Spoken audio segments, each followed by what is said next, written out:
if it's a statement of faith and it's in the value domain, how is it derivable from fact? No ought statement can be logically derived from is statement. I don't think you can get an ought from an is. You can't do it. Hume is right. It is impossible to bridge an is-ought gap. That can never possibly be bridged. Appealing to the is-ought problem is an internet favourite way of undermining moral realism of a naturalist kind. The so-called is-ought gap has been used or cited in some way or another by YouTube giants such as Jordan Peterson, Cosmicskeptic, RationalityRules, and Destiny. The main gist of the argument is that if we're going to have a valid deductive argument with a moral conclusion, there must be at least one moral statement in the premises. Or more briefly, we can't get any ought statements out of is statements.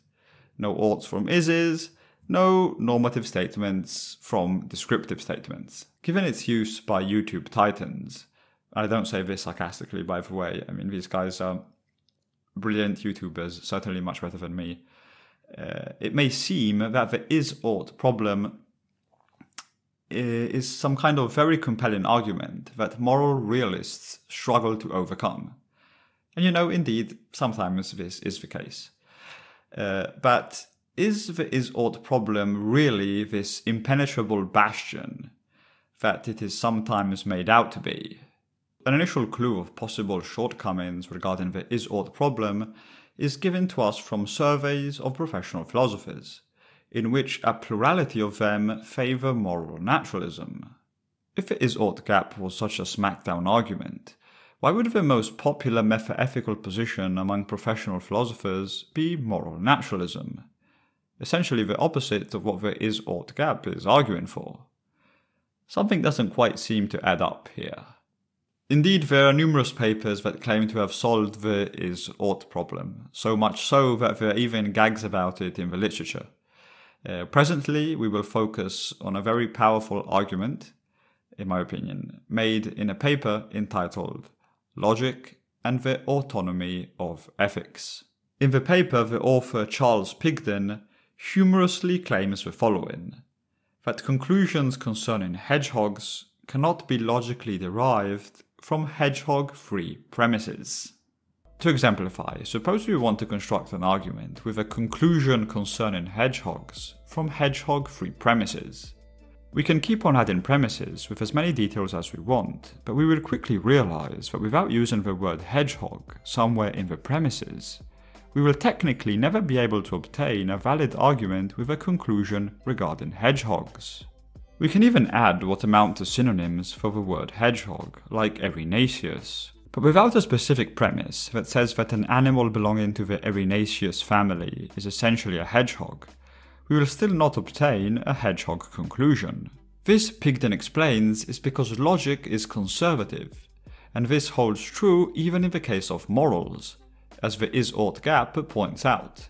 In other words, morality is logically autonomous, but hedgehoggery is also similarly autonomous, and hundreds of thousands of other things too.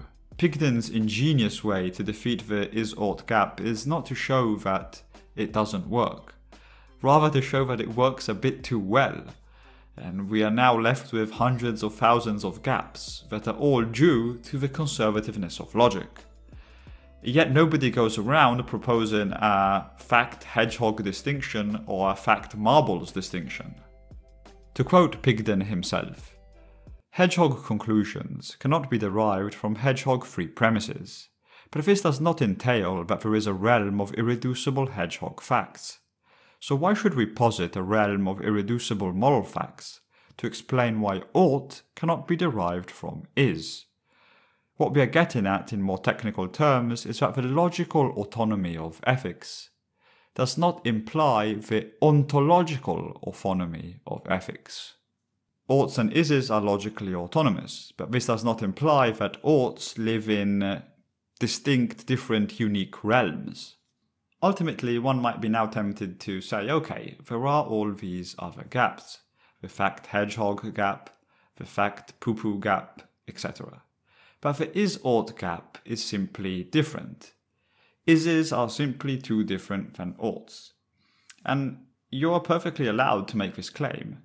But notice that now you can't go back to use the is-ought problem to support this claim. You have to come up with some other argument. Yeah, so that's about it for me. You can check out the paper in the description. I just made a very brief summary. There's all the details. There's many more details there.